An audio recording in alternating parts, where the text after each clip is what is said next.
Alright, what's up everyone? Welcome back to the channel. So the goal today is to actually get the car started today. A few things I want to knock out. What do I have to knock out today, Jordy? I just came out here.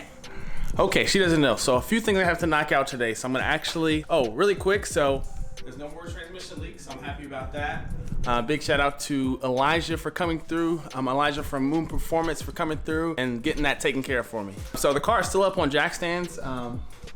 So before I actually let it down, I'm gonna go ahead and bleed all the brakes and replace the front two brake lines. So I actually picked up some stainless steel brake lines. Those are gonna replace the brake lines in the front. During the removal process, I guess, of the motor and trans, those brake lines actually got bent up and they started leaking. So shout out to Roy for the first one that broke, and shout out to me for the second one. So we're gonna go ahead and replace those and bleed the brakes all around. The car actually still has ethanol in it, so I'm gonna have to drain that out. I bought like a siphon pump because I think that's gonna be the easiest way to do it. Then I'm gonna have to pick up some 91, and after all those little small things are done, we're gonna be good to go to start the car.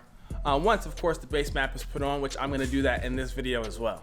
All right, so let's go ahead and get started with these brake lines first. And these lines here from Stop Tech are gonna replace the line that goes, the entire line that goes from the caliper all the way to the hard line. So this whole line is gonna be replaced. We're still gonna use this bracket here. And I'm pretty sure after this is done, we can pretty much let the car down.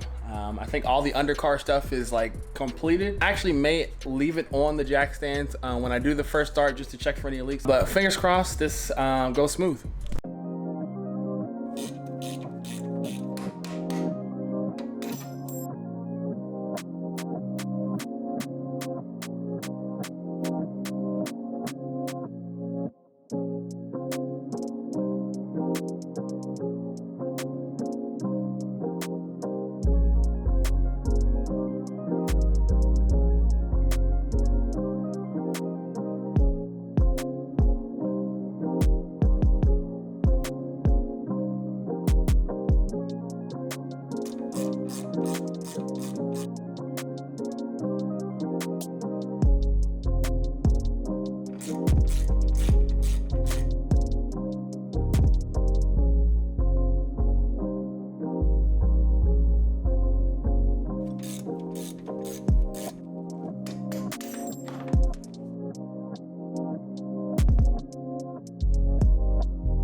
All right, brake lines are all done, which those were super easy.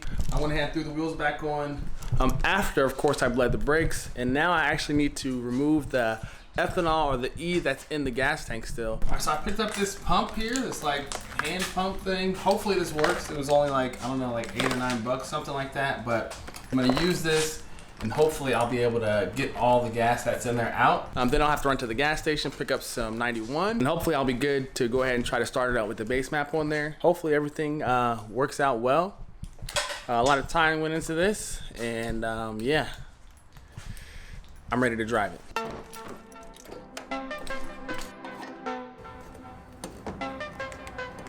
All right, hopefully this works.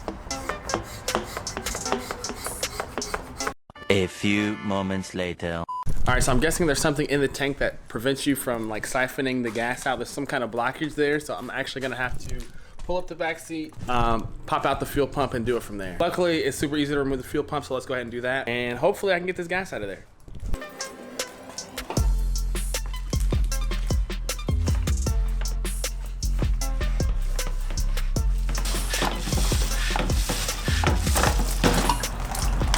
That sucked, but all of the gas has been removed, so no more ethanol in the tank. Now we can go ahead and actually go pick up some 91 or some regular pump gas. Go ahead, throw that in there. And I think at that point, we should be good to go ahead with the base map. I'm getting more nervous, like the closer and closer we get to actually starting this thing up. But fingers crossed, everything works out okay. Hopefully the car runs fine, there's no issues. But let's go ahead, throw this pump back in, head to the gas station and go pick up some 91.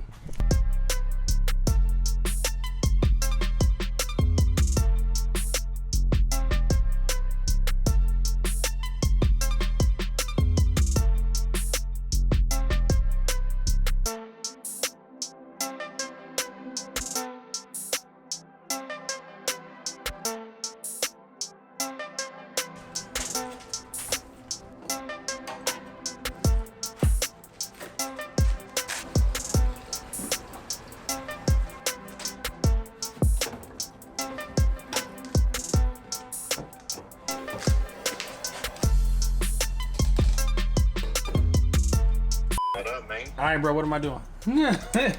So run mid-2 scan. Cool, and then open ECU flash. And then go ahead and turn the key. Turn the key.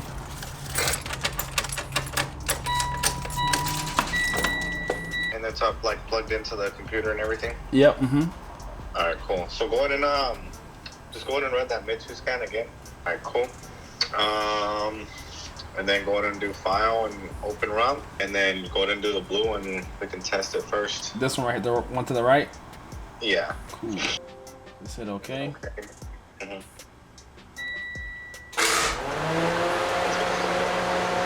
So go ahead and click OK. Alright, cool. So you know that it's gonna flash now with no error. So go ahead and write it with the red one.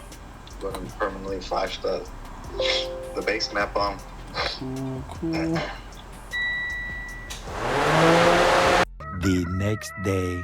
All right, so last night we got the base map thrown on the car. So big shout out to Jordan for helping me out, because he pretty much walked me through the whole process. I had an idea of how to do it, but I still didn't feel comfortable, and I didn't want to like mess something up some way. So had him help me out. Unfortunately, I didn't get any thorough footage of how to actually put the base map on the car. But once the motor's broken in and I start doing the revisions through Chag, I'll do a better, I guess, walkthrough on how to do it. For those that don't know how to do it or haven't done it and plan to do it, I'm having trouble getting it to read the AFRs and Evo scans. So for now, I'm actually just gonna go ahead and do the first start. I'm gonna prime the motor first, and I'll worry about that after the fact, I guess. I'm gonna go ahead and turn the motor over a few times, prime the motor so that way there's oil circulating. Then I will do the first start.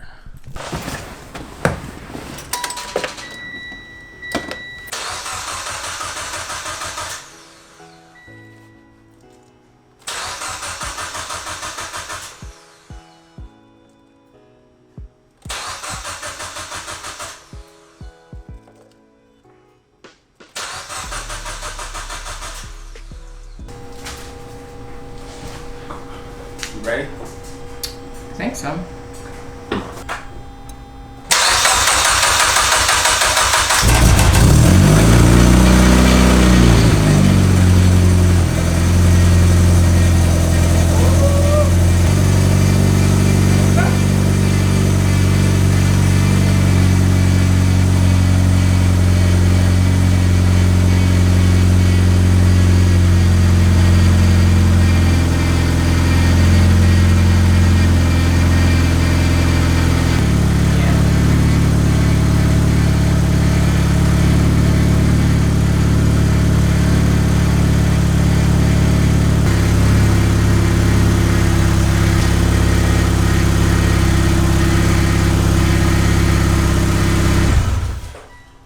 As you saw, literally on the first try, it started up.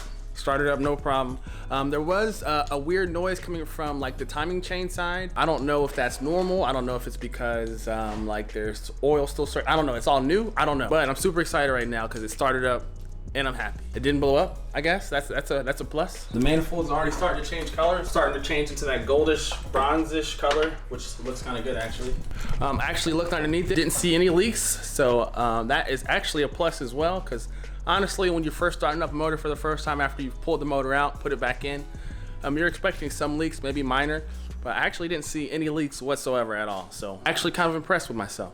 But before I actually let it down and actually take it on its first drive, I actually kinda want to figure out this whole logging issue, because for whatever reason the wideband isn't like reading. I don't know if I'm gonna have to get another wideband. I have the Innovate one, hooked it up with the serial cable and everything, straight to the laptop, but for whatever reason it's still not reading. So I have to figure that out. That way I can get those logs sent over to Chag. My heart is beating like super fast right now. I'm hot as well, but I literally don't even know what to say because I'm just happy that the car actually runs. But we're not out of the clear yet. Like I said, I was hearing a little bit of noise on the timing cover side. I have to figure out if that's normal or not because I don't actually know. But all in all, we're moving in the right direction and I'm super happy. I don't even know what to say except that I'm happy. Fingers crossed that, you know, there are no issues because I really just want to drive this car. So I think actually that's gonna probably sum it up for today. Hopefully you guys are just as excited as me about the car starting up finally, because it's been so long. I appreciate everyone who's helped me out along the way, because many of you have left comments, let me know things that I should do, shouldn't do. I did take a lot of advice from you guys, so I really do appreciate that. And hopefully next video it will be the first drive. But as always, I appreciate you guys checking out the video. Oh, and those brake lines that I installed, I will have those linked below. I don't know if I said that or not, but I will have those linked below as well. If you haven't already, subscribe to the channel, and I will see you guys in the next one.